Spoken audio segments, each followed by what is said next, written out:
Oke guys, jumpa kembali di pembahasan TKA Matematika SMP untuk persiapan di TKA 2026. Nah, di video kali ini di Pintarika Education bakal ada beberapa pembahasan ya nantinya untuk di TKA SD dan juga di TKA SMP ya guys. Untuk di program TKA untuk yang di SMP maupun di SD, dan pastinya bakal update terkait dengan video-video terbaru.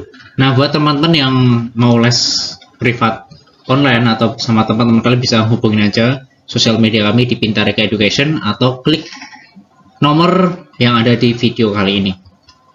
Nah, kali ini kita membahas soal TKA Matematika di SMP ya. Di video kali ini akan tak jelasin per partnya itu kurang lebih di 10-20 soal agar supaya intensif kayak gitu. Tapi kita akan bahas nanti adalah videonya adalah per paket, jadi supaya runtut. Nah, kita kan kali ini akan bahas dulu 10 soal. Ini adalah soal TKA tahun 2024 ya. Dulu namanya SPD di Yogyakarta. Dan ini sebagai gambaran aja nanti gimana nih soal kayak TKA kayak itu. Dan proporsinya dibuat 50% pusat dan 50 daerah. Kayak gitu. Lebih kurangnya informasinya seperti itu. Nah, kali ini kita akan coba ngerjainin. Materi pertama ini adalah operasi bilangan ya. Ini masih gampang. Jadi ini ada perbandingan sepak bola ya, pertandingan sepak bola. Nah, ini diikuti oleh tim A, B, C, D, E, F. Nah, kemudian di sini adalah skornya nih. Nah, yang perlu teman-teman perhatikan adalah soalnya nanti adalah soal berbasis literasi numerasi ya. Jadi ada bacaan dan juga ada numerasi. Jadi teman harus membaca dulu di poin-poin soalnya nih. Dan untuk triknya kalian harus membaca di soal untuk lebih cepatnya. Yang ditanyain di sini adalah poin akhir kesebelasan si C. Jadi kita perlu ngitung C aja, nggak perlu ngitung yang lain. Nah, cara membacanya gimana? Di sini udah dijelasin ya. Kalau di sini 3, 2 itu artinya 3-nya miliknya si A dan 2-nya itu miliknya si B. Artinya tim A-nya menang lawan tim B. Kayak gitu. Nah, sekarang kita cek nih di C.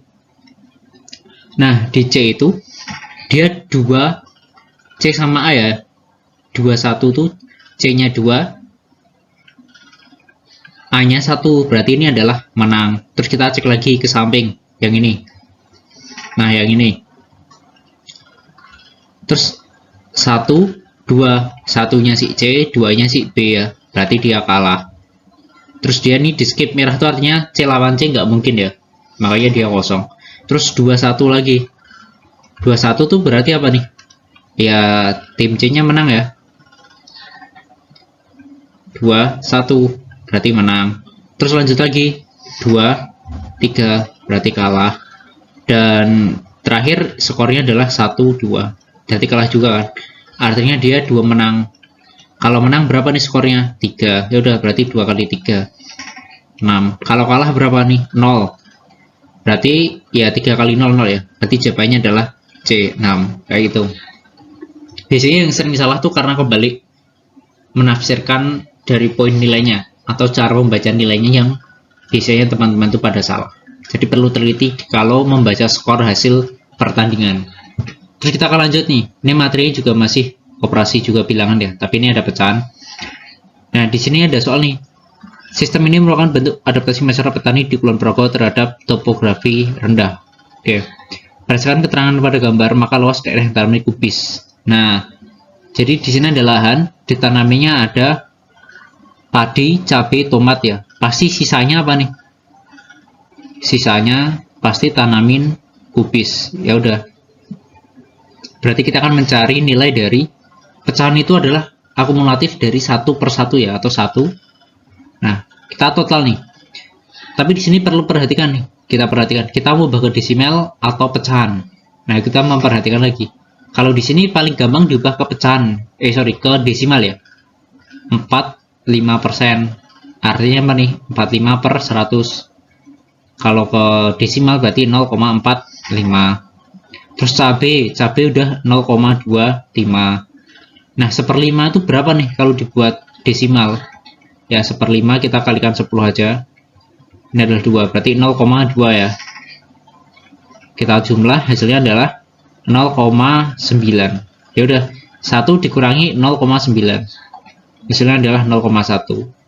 0,1 ini miliknya si kubis ya guys. Nah, tinggal kita kalikan aja nih untuk mencari luas kubis. Luas kubis berarti adalah 1/10 dikalikan 800. Nah, maka kita coret-coret, ketemunya adalah 80 meter persegi. Jawabannya adalah B kayak gitu. Nah, oke. Kalau dari nomor 1 sampai 2 ini masih ada yang bingung, kalian bisa aja komen di video ini guys. Terus kita lanjut ya. Soal kali ini nomor 3 adalah skala dan nomor 4 nanti adalah jarak kecepatan waktu ya guys. Nah, biasanya di soal ini kita bisa membuat satu acuan ya guys untuk menghitung di skala. Kita buat segitiga aja kayak ini biar gampang. Jadi kita isi dulu di sini. Skala itu jarak peta dibanding jarak sebenarnya. Jadi rasio daripada jarak peta dibanding jarak sebenarnya. Itu nanti jadinya skala dalam bentuk sentimeter ya. Nah, kita tinggal ngecek nih. Gambar rumah ini kalau dibuat ke gambar ya. Kalau dibuat ke gambar, mungkin ini kertas ya. Kertas dan tengahnya adalah gambar rumah. Kira-kira kertas minimal mana nih yang muat? Berarti kita perlu mengubah 8 meter sama 12 meter ini ke dalam jarak pada gambar ya, atau jarak peta nih. Kita ubah nih. JP itu apa nih? Ya, JS dikali SK ya. Jarak sebenarnya kali skala. Itu yang 8 meter. Kita ubah dulu untuk yang 8 meter, kita ke senti. Dikali skalanya adalah 1/50 atau 1/50 ya. Ini coret-coret. Ketemunya adalah 16 cm. Dan untuk yang 12 meter, ini sama, kita ubah ke cm, 1200 dikali 1/50 ya. Coret-coret. Ketemunya adalah 24 cm. Berarti ukuran gambarnya adalah 16 dikali 24. Maka kertas yang minimal paling muat adalah kertas A4 ya. A5 ini ukurannya 14 sama 21 nih. Nggak muat. Jadi yang minimal paling muat A4. Jawabannya adalah C. Nomor 4 nih. Nah, untuk yang soal nomor 4 biasanya nih ada satu yang diselipkan informasinya. Kita bikin segitiga, kita isi tengahnya ya, JKW ya, Jokowi. Untuk mencari jarak kecepatan kali waktu, untuk mencari waktu jarak dibagi kecepatan, untuk mencari kecepatan jarak dibagi waktu. Seperti itu. Nah, kita periksa dulu informasinya ya. Di sini kecepatan disebutkan untuk yang B, untuk yang A di sini. Oke, di sini waktu sampai ya. Dan di informasi di gambar ya. Di informasi di gambar ini dia berangkatnya pukul 8. Di sini berangkatnya pukul 8. Dan untuk yang C ini kecepatan ya. Nah, ini harus dibaca kecepatannya 60, D ini kecepatannya 80. Jadi semuanya itu berangkat pukul 8 ya. Kita harus dulu. Semua berangkat jam 8. Oke. Berarti kita harus mencari jarak dulu nih, karena di sini tidak ada informasi jarak ya. Jarak untuk A, B, C, D ini pastilah sama ya. Untuk mencari jarak, oke, kita garis dulu. Untuk mencari jarak adalah kecepatan dikali waktu. Nah, kita cek dulu nih. Kita harus pakai salah satu kecepatan yang diketahui dan waktu yang diketahui ya. Oke, kita bisa pakai si B. Oke, ya. Pakai informasi B. Informasi B itu kecepatannya ya. Kecepatan B itu adalah 40. Waktunya berapa nih? Nah, di sini nih. Motor B sampai objek wisata Pragatitis pukul 10. Berangkatnya jam 8. Berarti waktunya 2 jam ya udah. Jaraknya berarti 40 dikali 2, yaitu 80 km. Jadi semua jarak itu adalah 80 km. Nah, kita tinggal ngecek satu persatu pernyataannya. Mobil D sampai pintu masuk pukul 9. Berarti kita mencari waktu ya. Si D itu Oke, D itu adalah kecepatannya 80 ya. Udah, cari waktu J per K. 80 dibagi 80. 1 jam ya artinya. Harusnya dia tibanya pukul 9. Nah, bener nih ya, nomor 1. Oke, nomor 1 bener.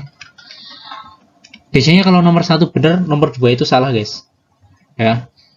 Tapi kita cek. Mobil C sampai pintu masuk desa wisata Parangtritis pukul 9.30. Oke, kita mencari WB, waktu si B. Si B ini kecepatannya 40 ya. Berarti 80 dibagi 40. 2 jam. Berarti dia harusnya sampainya jam 10 ya. Berarti ini salah. Kecepatan rata-rata pengendara sepeda adalah 20 km. Oke. Si A ini sampai pada pukul 12. Berangkatnya jam 8 ya. Kecepatan tadi jarak dibagi waktu. Oke. Jaraknya 80. Waktunya ya. Dia sampainya pukul 12. Berangkatnya jam 8. Berarti kan 4 jam ya. 4 jam. Berarti 20 menit nih. Sorry. Kecepatannya adalah 20 km per jam. 20 km per jam. Berarti benar ya. Nomor 3. Kita cek nomor 4. Selisih waktu antara sepeda A dan sepeda motor B sampai pada pintu masuk objek wisata. Nah, WB tadi udah ketahui WB-nya adalah 2 jam ya. Dan kita cek untuk waktu A-nya. Nah, waktu A itu adalah 4. Ya, berarti selisihnya adalah 2 jam. Nah, selisihnya adalah 2 jam. Jadi ini salah. Jadi kalau di pilihan ganda biasanya ya, kalau nomor 1 salah, berarti nomor 2 itu benar. Kalau nomor 3 salah, berarti nomor 4 benar, kayak gitu. Itu adalah salah satu intuisi ya, guys. Dari beberapa percobaan soal itu. Nah, oke, untuk yang masih belum paham konsep ini, bisa aja komen, atau kalian bisa screenshot soalnya, atau foto soalnya, lalu kirimin ke nomor WhatsApp di bawah ini. Untuk kalian tanyakan lebih lanjut, kayak gitu. Nah, kita tahu ya, ini bentuknya adalah nomor 5 ini tentang perpangkatan dan juga nomor 6 tentang bentuk akar ya. Tapi biasanya dikombinasi dengan bangun ruang atau bangun datar. Nah, nomor 5 ini tentang bentuknya balok ya. Kita akan mencari kedalaman. Kedalaman atau di sini adalah tinggi si kolam tersebut. Oke, kita akan mencari volume balok adalah apa nih? P kali L kali T. Nah, di sini untuk mencari volume, kita perlu panjang lebar kali tinggi. Sehingga untuk mencari si tinggi, kita perlu volume dibagi apa nih? P kali L. Volumenya adalah 24 dikali 10 pangkat 7. Kita bagi dengan panjang kali lebar. Oke, panjangnya adalah 1,5 dikali 10 pangkat 3 dikali sama si lebarnya ya, 8 kali 10 pangkat 2 kali 10 pangkat 2. Nah, ini sebenarnya bisa langsung kita eliminasi ya, tapi kita kelompokan dulu nih supaya lebih terstruktur. Kita tulis lagi. Nah, yang bawah ini bisa kita tulis 1,5 dikali 8 dikali 10 pangkat 5 ya. Oke, ini kita pakai beda warna. Ini kita eliminasi. Ini masih 10 pangkat 2 ya. Berarti ada 24 dikali 10 pangkat 2 dibagi 1,5 kali 8. Nah, kita coret yang 24 sama 8. Ini adalah 3, ini 1 ya. Berarti 3 kali 10 pangkat 2 dibagi 1,5. Nah, 1,5 ini sebenarnya bisa kita ubah. Dia jadi 15 kali 10 ya. Pangkat min 1. Kita coret. Ini hasilnya 1. Berarti 30 dibagi 15, hasilnya adalah 2. Jadi tingginya adalah 2 meter. Kayak gitu. Oke, lanjut yang nomor 6 perpangkatan ya. Nomor 6 ini adalah bentuk akar ya. Ingat, dalam pengurangan bentuk akar bisa dikurangkan kalau nilai di dalam akarnya itu sama ya. Misalkan kayak akar 3 kita kurangi akar 2 ini nggak bisa nih, karena dia hasilnya adalah akar 3 dikurangi akar 2 ya, karena nilai dari akar 3 adalah 1, sekian sekian, dan nilai dari akar 2 adalah 1, sekian sekian. Kalau 2 akar 2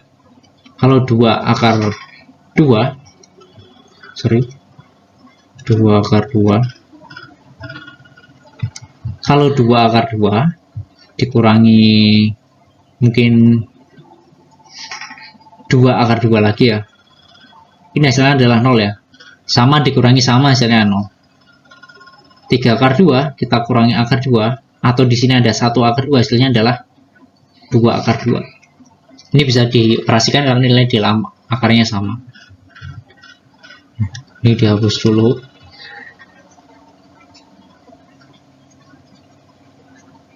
Oke. Nah, lalu bagaimana dengan soal nomor 6?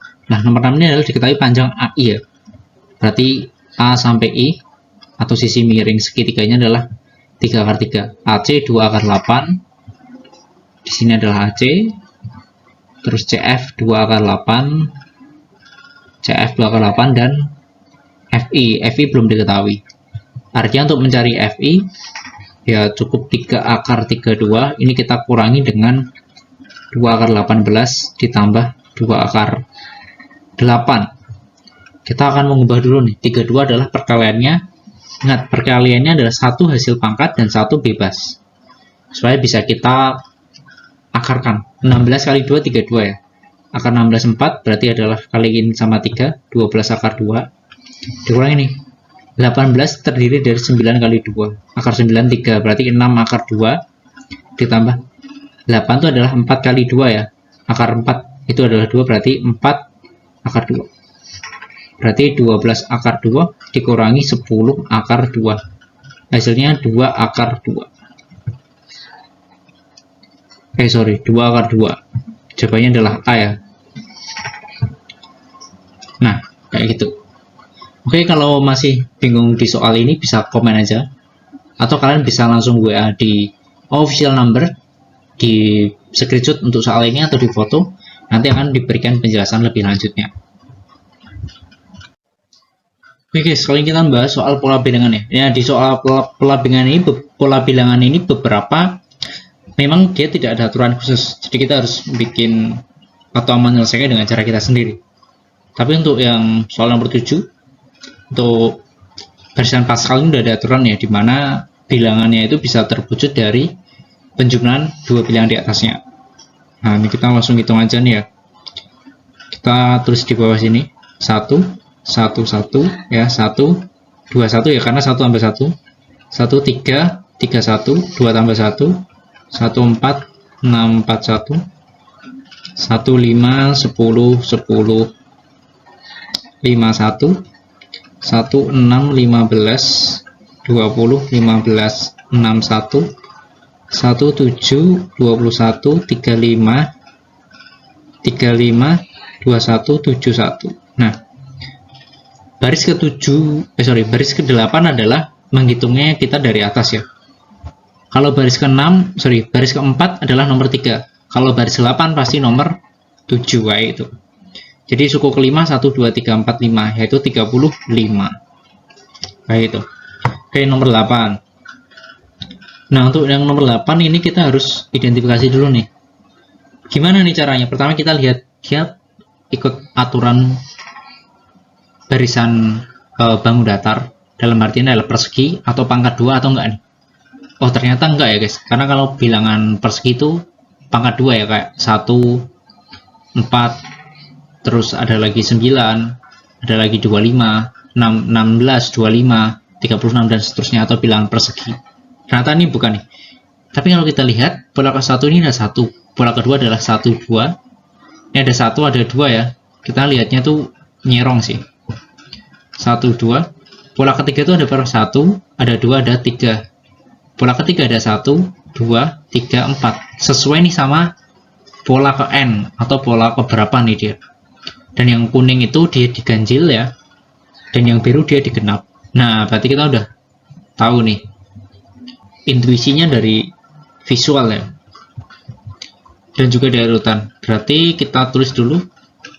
Oh, di sini biru. Oh, ini kok jelek banget ini tulisannya nih. Nah, biru. Oke, biru adalah genap. Dan kuning adalah ganjil ya. Kita akan cek untuk pernyataan nomor 1. 18 persegi warna biru. Biru tadi genap ya, berarti urutannya 2, 4, 6, 8. Totalnya adalah 20 nih. Berarti salah nih. Oke. Nomor 2, terdapat 16 persegi warna kuning. Kuning itu urutannya apa nih, guys?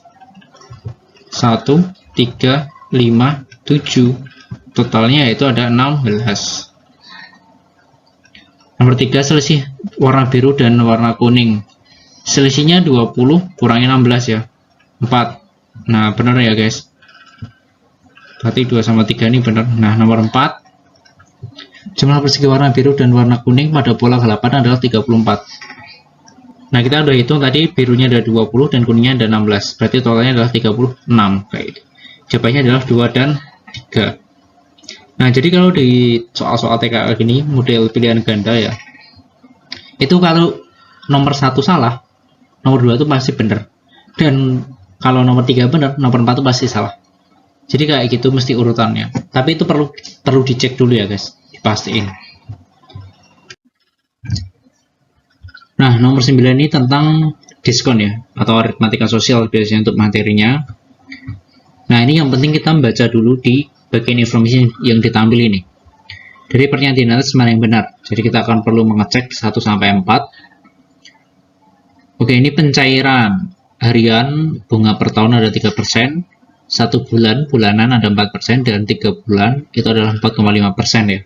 Tapi di sini minimalnya adalah 1 juta, sedangkan yang harian dan bulanan untuk depositonya itu dia nggak ada minimal.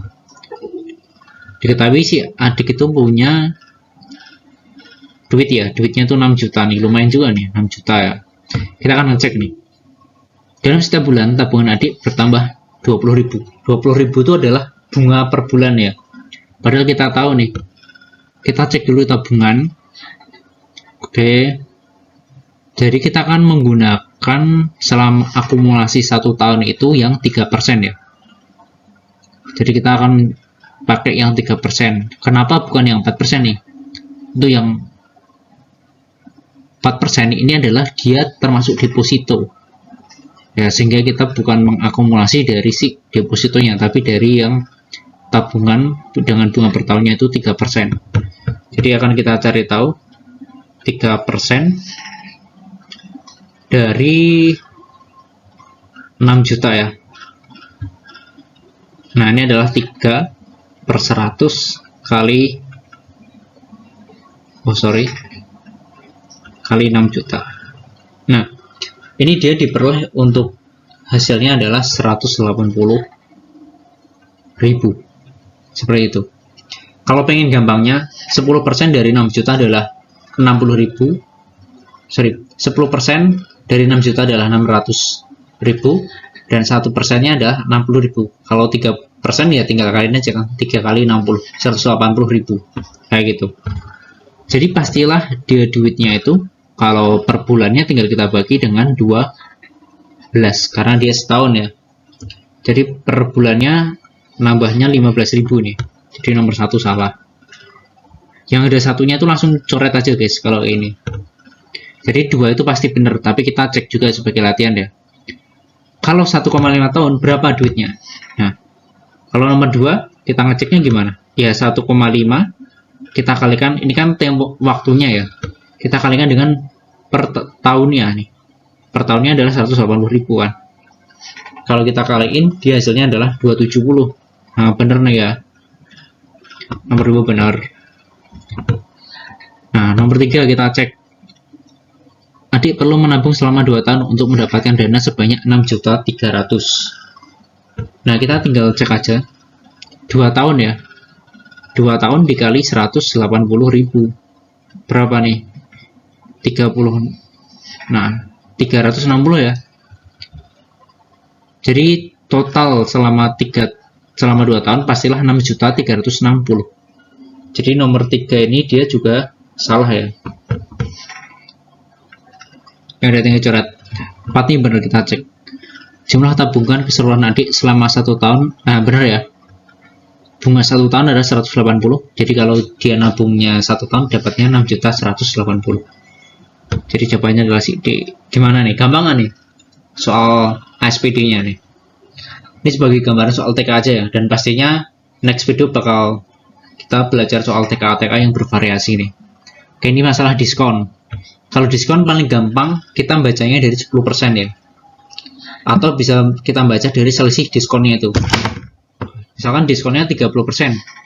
Untuk harga jualnya kita tinggal pakai sisanya. Jadi 70 dikali harga awal. Nanti ketemu apa nih? Harga diskon kayak gitu. Kita cek dulu untuk masing-masing celana ya. Untuk masing-masing toko, toko A ini 30% ini udah 30% dari berapa? 700. Kalau 10%-nya kan 70 ya. Kalau 30% berarti 210. 700 kurangi 210 ya. Ini nilainya nanti adalah 490.000. Kayak gitu. Atau bisa kita hitung 70% dikali 700.000. Nah, ini ketemunya 490.000. Terus untuk yang B ini diskonnya 20% dulu. Setelah ketemu nanti berapa harganya, diskon lagi 10% ya. Jadi 20% dari 700. Dari 700. Kalau 10%-nya 70, 20%-nya kan 140. Tinggal kita kurangin aja nih, 70 kurangi 140. Yaitu 560 ya. Nah, kita diskon lagi nih 10%. 10% dari 560. 10%-nya adalah 56.000 ya kan. Tinggal kita kurangi 56.000. Berarti 60 kurangi 56. Yaitu 504.000 ya nanti. C itu cashback 150.000 ya. Berarti harga jualnya 550. Nah, di sini yang pernyataan yang sesuai ya. Beda ya. Semua harga beda. Oh, paling mahal. Salah ya, paling mahal masih di 550 ya. Salah. Nah, paling murah yaitu di toko A. Nah, cuman yang D. Oke, ini udah 10 soal. Dan next video kita akan bahas lagi. Masih di paket yang sama. Kurang lebih di 10-20 soal lagi sampai nomor terakhir kayak gitu. Nah, di video-video berikutnya boleh request soal. Atau bisa aja untuk yang les, untuk privat persiapan TK di SMP SD bisa langsung hubungin WA di bawah ini.